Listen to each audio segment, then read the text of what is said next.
All right. Am I live now? Okay.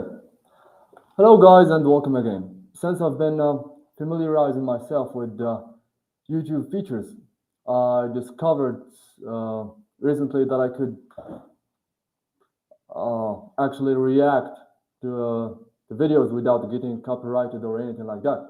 So a few videos struck me as rather debunking antinatalism or things like that, even though I know that I'm quite very late to those videos because they were like videos from 5 years ago. But anyway, let me just give my opinion about them, and that's it. So I'm gonna share my screen, and let's see what this video is saying.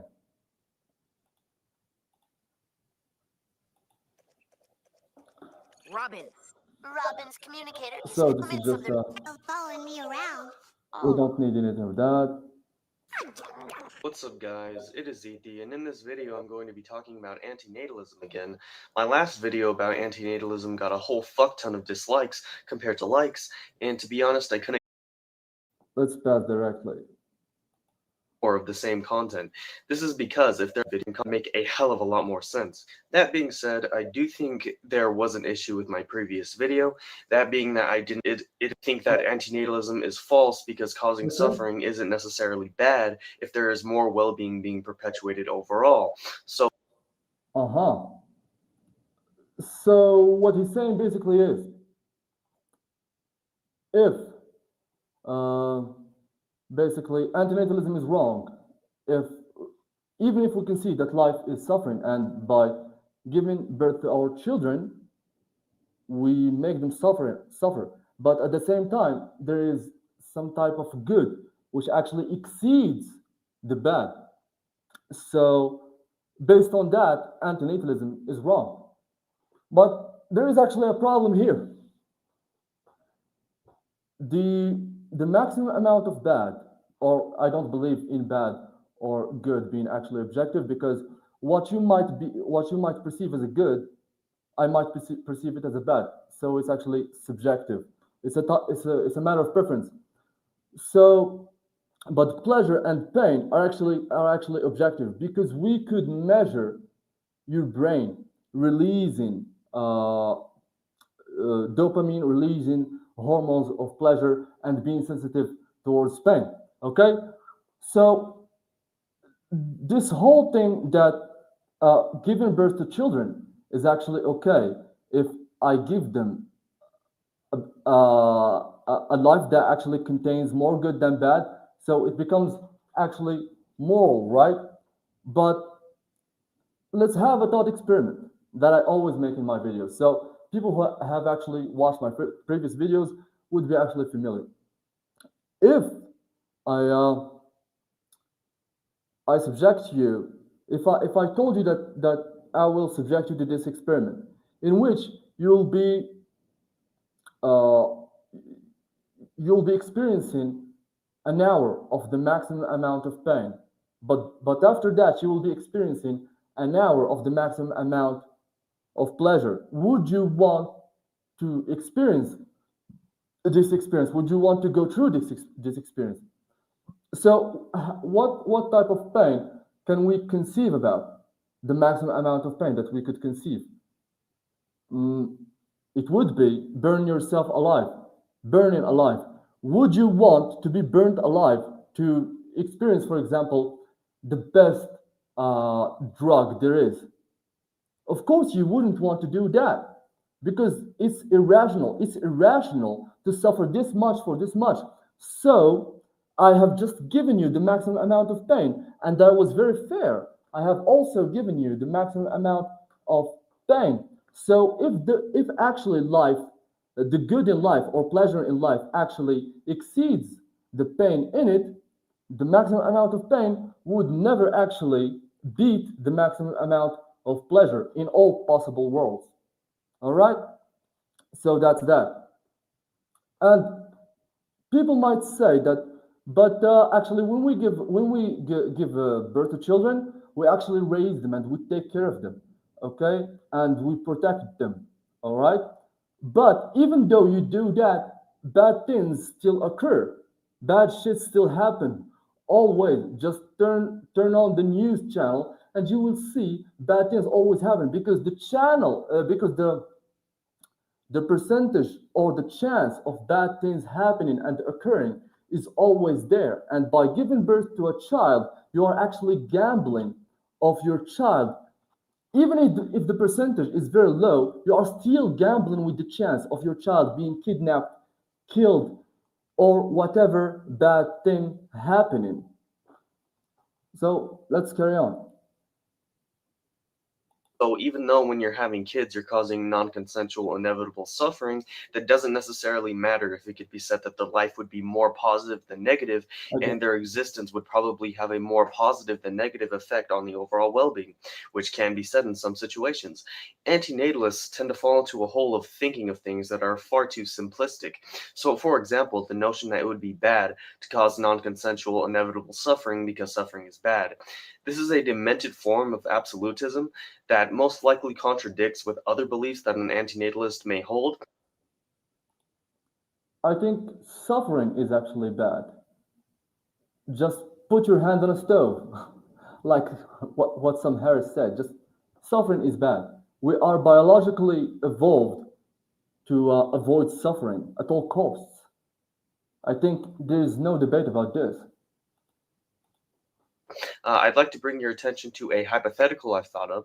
Let's say you've adopted a dog, and this dog requires emergency heart surgery, and of course, this dog will experience non consensual inevitable suffering as a result of this surgery, but this dog's life would be better overall in the case of the surgery taking place. An antinatalist who holds this absolutist principle of it being immoral to expose others to non consensual inevitable suffering would be forced to say it is immoral to give this dog emergency heart surgery, and if they didn't think it was immoral, that would clearly contradict the absolutist principle that you claim to be holding while holding a view that clearly contradicts it. Okay. What he's saying basically, if I go with the pain and pleasure asymmetry, and basically I have a dog that will die, and we need to conduct a surgery on this dog, a very painful surgery, right? And if we didn't, the dog simply would die. All right. What I'm feeling is what he's doing here is he is taking something or some creature who is already in existence, okay, who is already in existence, and points and applies the pleasure and pain symmetry on something who is already in existence. Antinatalism is concerned with creatures, with people who do not exist yet. Okay? We can only apply this on people who do not exist yet. But if the person is already in existence, all right, he psychologically perceives that his life uh, worth continuum. He psychologically perceives that his life has a value because he wants to survive, because we are basically uh, offspring of people who wanted to survive, who wanted to pursue meaning and purpose in life, because it's a coping mechanism. All right, there is a biological intrinsic drive in living organisms to propagate DNA, to keep on living. Okay, so if if this dog actually needed a surgery, I will just give him the surgery because there is an intrinsic drive in this dog to carry on in life. We can even use not use dog here, use a person in here.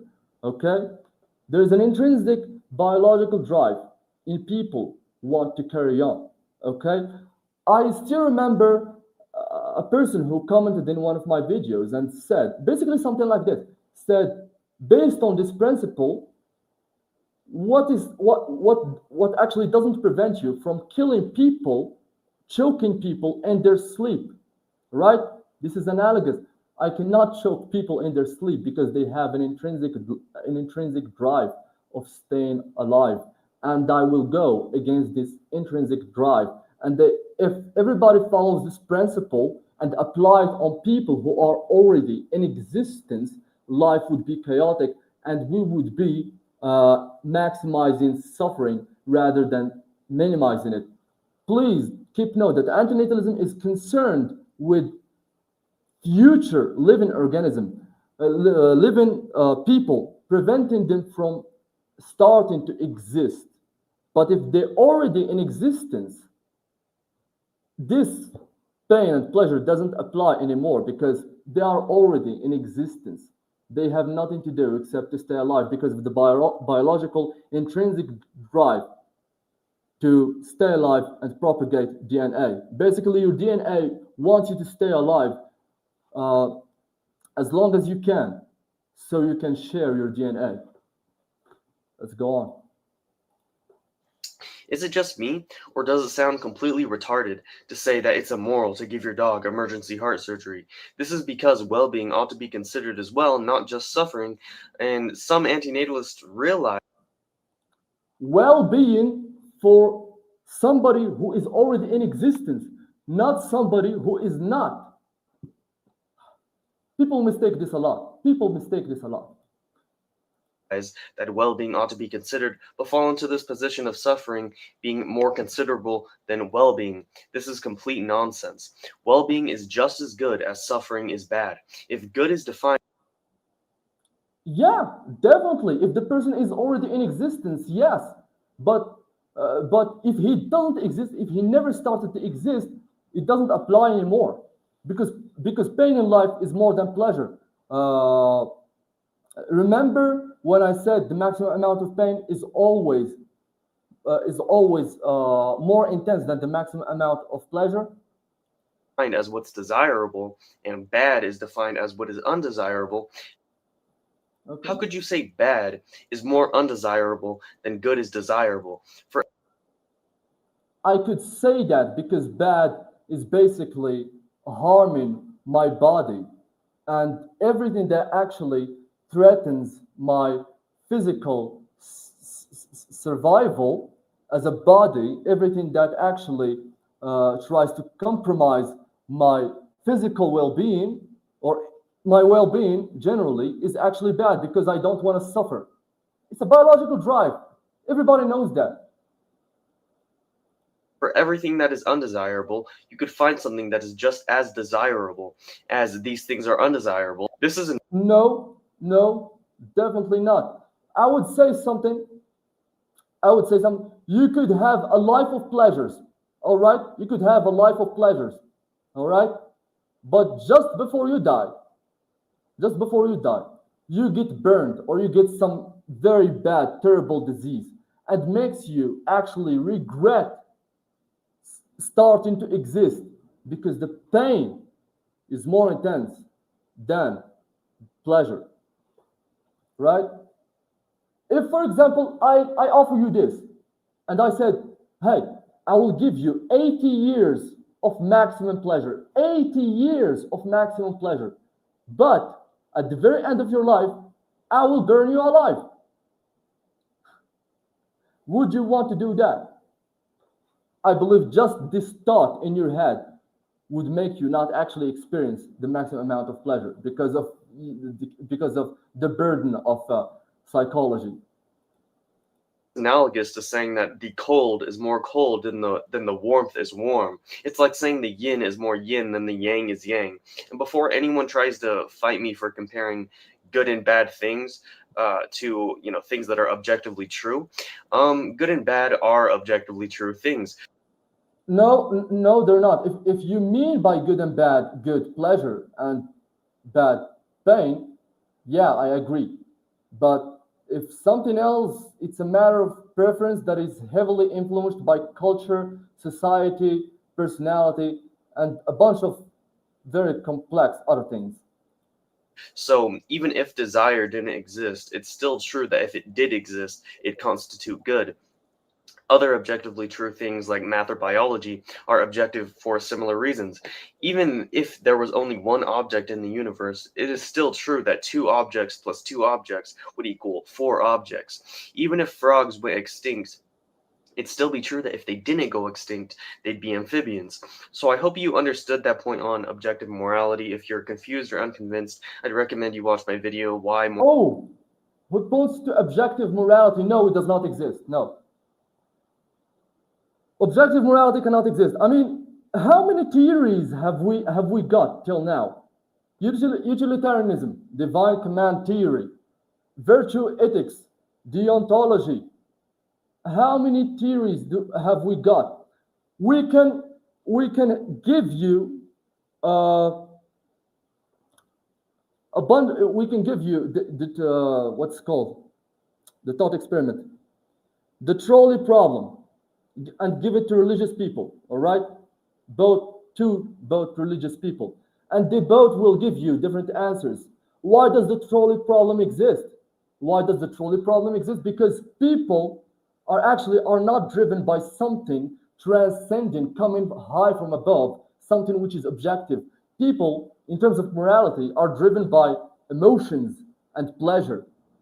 Okay, if a moral thing, a moral, if moral realism actually is true, stealing would be true in all possible worlds. But stealing cannot be true, cannot be bad always. For example, stealing is bad. Okay, what about if I knew that this person has a gun, and if I don't steal that gun, he would end up shooting a bunch of people? Stealing a gun here would be actually accepted. So, if stealing is wrong, it would be objectively wrong in all possible worlds. And like as he said, like 1 plus 1 equals 2. But it's not. We need reflective equilibrium to balance our moral theories. Morality is objective, if you haven't already. All right, now, what is this? Consent more bad than what tackled. Give me the antinatalist talking point of suffering being more bad than well-being is good. I'm now going to tackle their talking point concerning consent. So I'd like to bring your attention to another hypothetical. Let's say you have a girlfriend, because obviously in real life you don't if you're watching this video, and you and your girlfriend have consensual sex every night for a year. Now, one night she gets blacked out drunk and she wants to have sex with you. Just like you guys have been doing for a year, the only difference being that she's blacked out drunk. It would not be immoral to have sex with your girlfriend in this scenario. It would not be rape, because probability-wise, it would probably increase the well-being. It is unlikely that she'll wake up and think, damn, I shouldn't have done that. What do you mean increase the well-being? Increase pleasure of the woman because she is used to have sex with you? Of course, yeah, that would increase pleasure, yes, because she's used to it.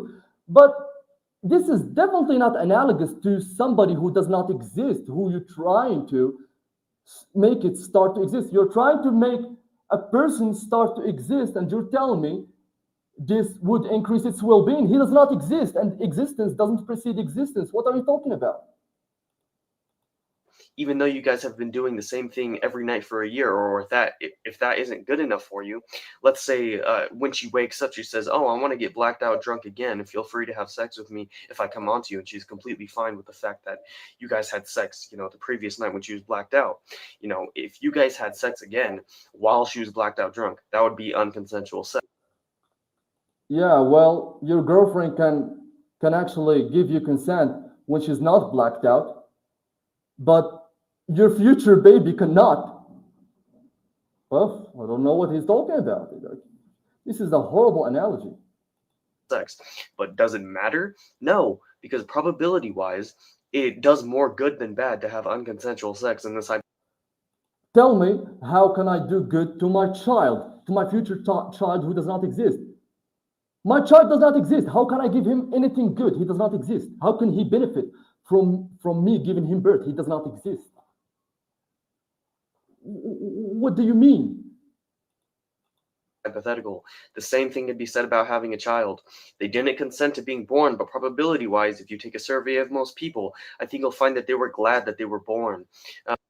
No, that's psychological coping.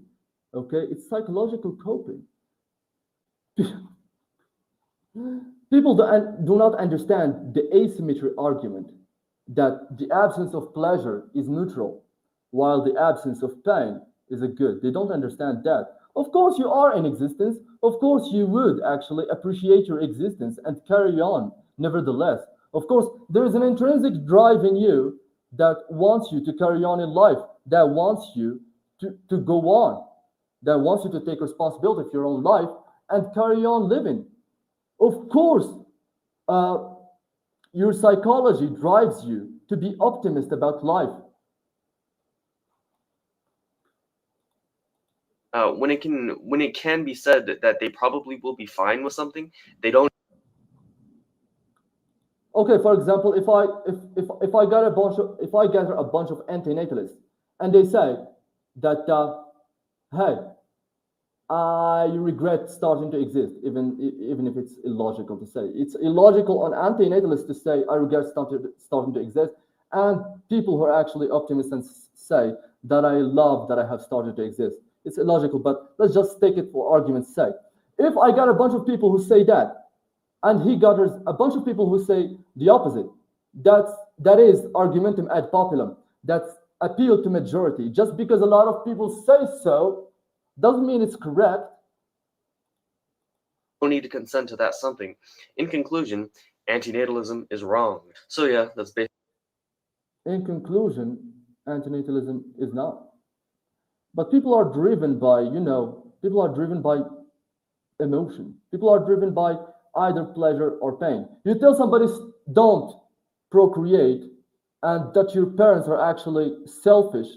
Everybody's selfish, to be honest. Even us, antinatalists, by not wanting to procreate, we actually feed something within us, feeding our compassionate desire of not inflicting suffering on other people. We cannot do anything good to any other person external of ourselves. Everything revolves out around our brain and its subjection to hormones. Everything is pleasure. Whatever we do, it's only because we need to feel pleasure. the video. Make sure to like, comment, subscribe, check out the Discord.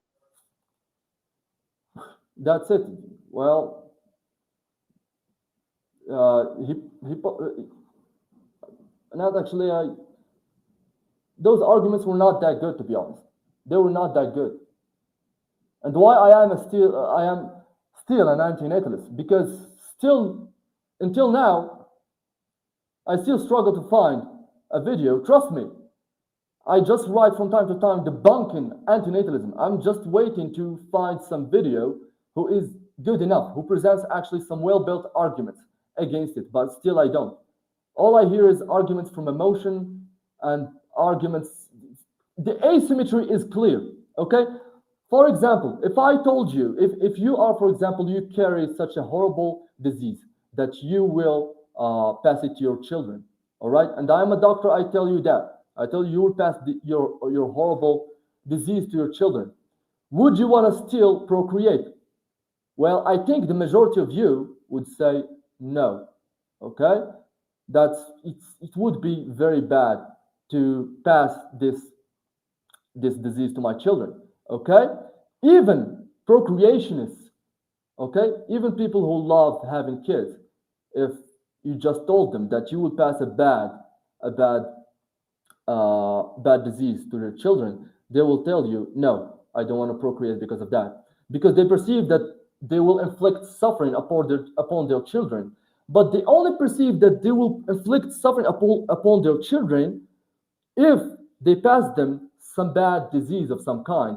But they don't actually postulate the possibility that life includes a lot of diseases. Life includes kidnapping, killing, wars, famine, pestilence, natural catastrophes that might happen because the chance is still there. If you do not have children because there's a chance that you might pass to them a horrible disease, therefore you are already an antinatalist. You need just to apply more sincerity. That's it. Well, I think that's it for. I think he's done. But anyway, that's it. I think I will conduct more responding to videos on this kind in the future. And in those videos concerning antinatalism, I don't really see a lot of likes rather from antinatalists like me and from other people debunking them. Maybe people do not really want to watch some nihilistic videos like that. But it doesn't mean that those things are actually wrong. Anyway, thanks again for watching. See you in the next one.